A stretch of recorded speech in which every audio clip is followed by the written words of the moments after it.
नमस्कार मित्रों, मैं विवेक त्रिपाठी आपका अपने YouTube channel Pratyush learning centre में बहुत बहुत स्वागत करता हूं। आज हम लोग भारतीय राज्य व्यवस्था से संबंधित महत्वपूर्ण प्रश्नों को क्या करेंगे। आपको पता होगा कि पार्ट 1 और पार्ट 2 राज्य व्यवस्था से संबंधित प्रश्नों का जा चुका है, आप लोग ने देखा। और उसी तर्ज पर अगर हम लोग आगे की श्रृंखला को लेकर आए हुए हैं, जितने भी प्रश्न हैं सभी प्रमाणित प्रश्न हैं, अलग अलग एग्जामिनेशंस में आए हुए प्रश्न हैं और उनकी प्रामाणिकता पर कोई भी संदेह नहीं है। तो चलिए स्टार्ट करते हैं। B.R. अम्बेडकर और महात्मा गांधी के मध्य 1932 में हस्ताक्षरित पूना समझौते में प्रावधान था। पहला, भारत के लिए डोमिनियन स्थिति बनाए जाने का, मुसलमानों के लिए पृथक निर्वाचन क्षेत्र का, हरिजन के लिए पृथक निर्वाचन क्षेत्र का और हरिजनों के लिए आरक्षण सहित संयुक्त निर्वाचन क्षेत्र का। ठीक है, तो दोस्तों इसका सही उत्तर होगा आपका हरिजन के लिए आरक्षण सहित संयुक्त निर्वाचन क्षेत्र का। ठीक है ना। इसी प्रश्न के और भी प्रारूप हो सकते हैं, जैसे पूछा जा सकता है कि पूना पैक्ट या पूना समझौता कब, तो विकल्प में 1932 दिया रहेगा। किसके किसके मध्य, अम्बेडकर और महात्मा गांधी के मध्य। ठीक है, तो इस तरह के और भी प्रश्न इसमें निर्माण हो सकते हैं। तो आप ध्यान रखिएगा, एक प्रश्न में 3 प्रश्नों का निर्माण भी हो सकता है। अगला है आपका मैच द फॉलोइंग। सूरत विभाजन, सांप्रदायिक अधिनिर्णय, सर्वदलीय सम्मेलन, पूर्ण स्वराज का संकल्प। ठीक है, तो दोस्तों इसका सही उत्तर होगा आपका सूरत विभाजन आपका हुआ है 1907 में। ठीक है, इसके बाद सांप्रदायिक अधिनिर्णय हुआ है आपका 1932 में और सर्वदलीय सम्मेलन 1928 और पूर्ण स्वराज का संकल्प 1929। ठीक है, 1905 का कोई रोल यहाँ पर नहीं है। तो बाकी विकल्प इसका कौन सा बन रहा है, 4, 3, 2, 1। इसका मतलब बी विकल्प आपका क्या है, सही होगा। ठीक है, चलिए आगे बढ़ते हैं अगला प्रश्न की तरफ। अगला प्रश्न है, निम्नलिखित में से किस अधिनियम द्वारा भारत के गवर्नर जनरल को अध्यादेश जारी करने की शक्ति प्रदान की गई। ठीक है, चार्टर्ड एक्ट 1833, भारतीय परिषद अधिनियम 1861, भारतीय परिषद अधिनियम 1892 और भारतीय परिषद अधिनियम 1909। तो सही उत्तर होगा इसका भारतीय परिषद अधिनियम 1861। ठीक है, अगला है आपका मैच द फॉलोइंग का ही। अगस्त घोषणा, अगस्त प्रस्ताव, अगस्त संकल्प, प्रत्यक्ष कार्रवाई दिवस। ठीक है, तो हम देखते हैं कि कौन कौन से इसमें विकल्प आपके सही हुए। तो अगस्त घोषणा जो थी वो आई थी लॉर्ड मॉन्टेग्यू के समय में। ठीक है, इसके बाद अगस्त प्रस्ताव आया था लॉर्ड, ये नहीं है, ये ल है, लिथगो है। ठीक है ना, तो आप थोड़ा सा सुधार कर लीजिएगा, प्रिंटिंग मिस्टेक हो जाती है, थोड़ा बहुत खुद ही टाइप करना रहता है तो थोड़ा प्रॉब्लम आ जाती है। अगला आपका ऑप्शन नंबर सी में अगस्त संकल्प है। अगस्त संकल्प में आ जाएगा महात्मा गांधी। ठीक है, और प्रत्यक्ष कार्रवाई दिवस में आपका जिन्ना। तो विकल्प आपका कौन सा सही हो जाएगा, ए। ठीक है, अगला है रेगुलेटिंग एक्ट पारित किया गया कब। ये पारित किया गया था 1773 में। ठीक है, ध्यान रखिएगा, ये बहुत इंपॉर्टेंट क्वेश्चन है। 1773 में भारत के गवर्नर जनरल को किस एक्ट के द्वारा अपनी समिति के निर्णय को अस्वीकार करने का अधिकार मिला। ठीक है, तो यह मिला था 1786।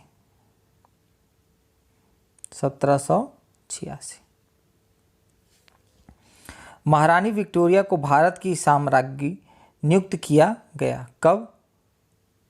ये किया गया था 1858 में। आपको पता ही होगा विद्रोह हुआ था, उसके बाद महारानी क्या थी, आई थी भारत।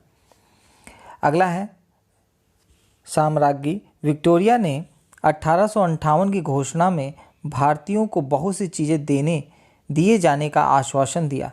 निम्न आश्वासनों में से कौन सा ब्रिटिश शासन द्वारा पूरा किया गया था।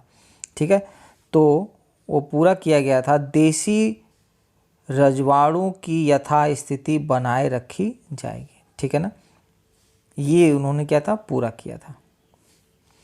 अगला है मिंटो मॉर्ले सुधार का उद्देश्य था।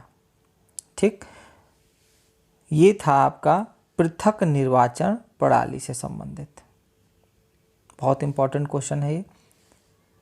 अगला है मार्ले मिंटो सुधार बिल किस वर्ष पारित किया गया। उसी प्रश्न की दूसरी कड़ी में अगर पूछेगा ऐसे घुमाकर तो ये किया गया था 1909 में। ठीक है, ध्यान रखिएगा। अगला है मुसलमानों के लिए अतिरिक्त निर्वाचक मंडल प्रारंभ में किसके द्वारा लाया गया था। क्रिप्स मिशन, मार्ले मिंटो, ठीक है, मॉन्टेग्यू चेम्सफोर्ड, भारत सरकार अधिनियम 1935। तो ये लाया गया था आपका मार्ले मिंटो। ठीक है ना। देख लीजिए 3 प्रश्न हैं 9, 10 से 11, लेकिन सबके स्वरूप एक हैं, लेकिन उनके प्रश्नों के पूछने के पैटर्न क्या है, अलग अलग है। अगला है 1909 के इंडिया काउंसिल एक्ट में किस बात की व्यवस्था की गई थी। ठीक है, तो उस एक्ट में व्यवस्था की गई थी आपकी सांप्रदायिक प्रतिनिधित्व। ठीक, अगला है मॉन्टेग्यू चेम्सफोर्ड सुधार के प्रावधानों का सार था। अभी इसमें क्या प्रावधान किए गए थे, तो इनमें जो सबसे मुख्य था उसमें बोला गया था कि प्रांतों में क्या होगा, दोहरा शासन का प्रावधान था। ठीक है, अगला है 1946 का कैबिनेट मिशन 3 मंत्रियों से गठित था। निम्नलिखित में से कौन सा इसका सदस्य नहीं है। पहला है Lord Pethick Lawrence, Alexander, Stafford Cripps और लॉर्ड एम्ब्री।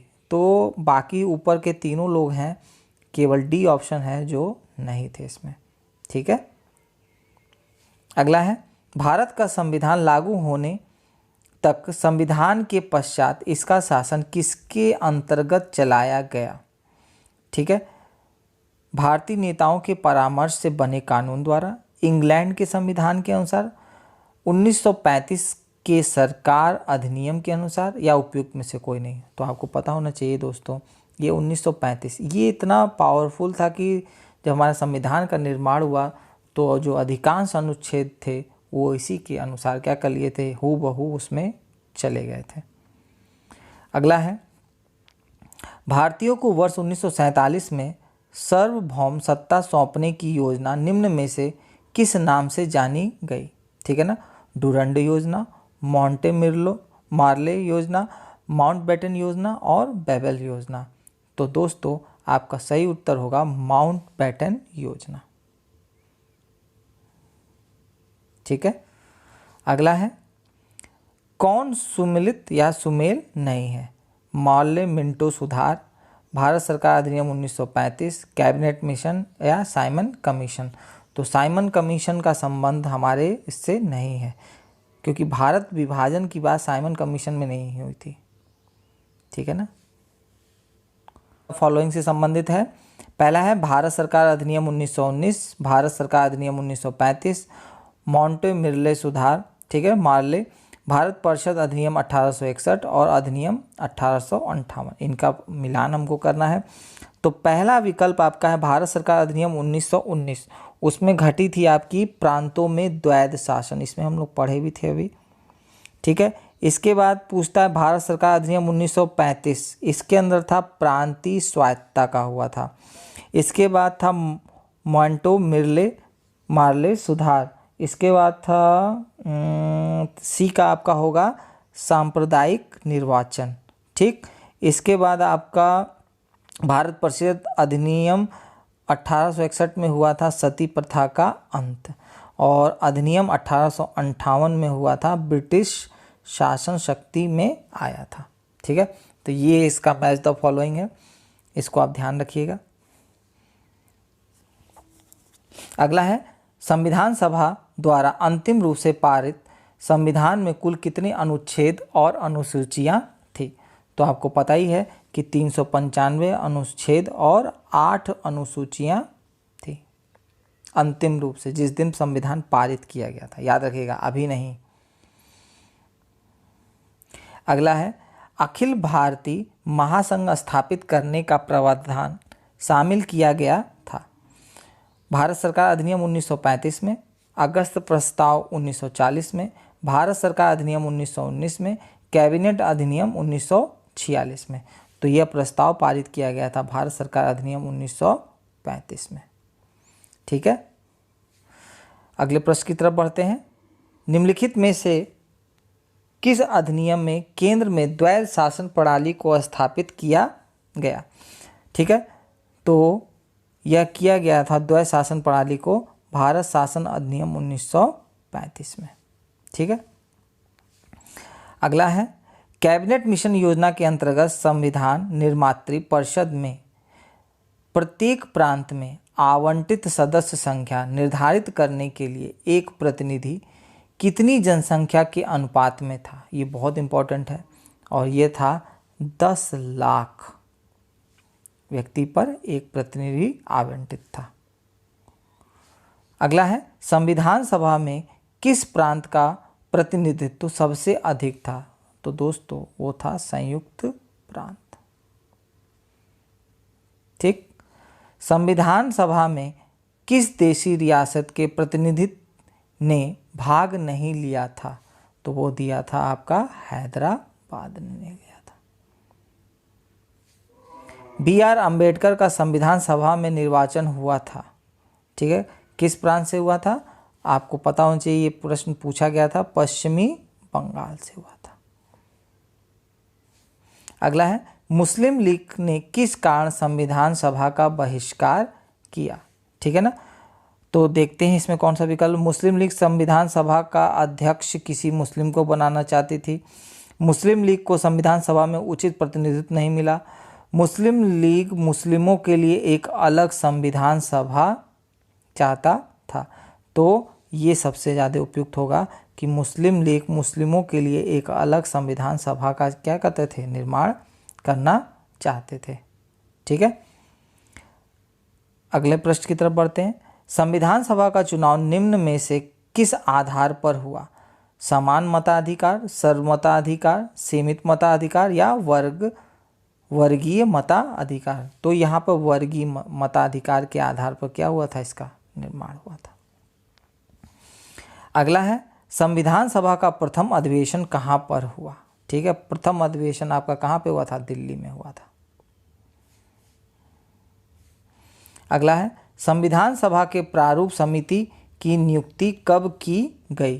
तो प्रारूप समिति की नियुक्ति की गई थी 29 अगस्त 1947। देखिए कौन सा विकल्प है इसमें, सी विकल्प, 29 अगस्त 1947। ठीक है, अगला है संविधान सभा में सभी निर्णय किस आधार पर लिए जाते थे?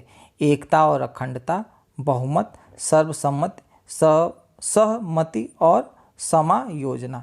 तो सही उत्तर होगा आपका सहमति और समायोजना के आधार पर निर्णय लिए जाते थे।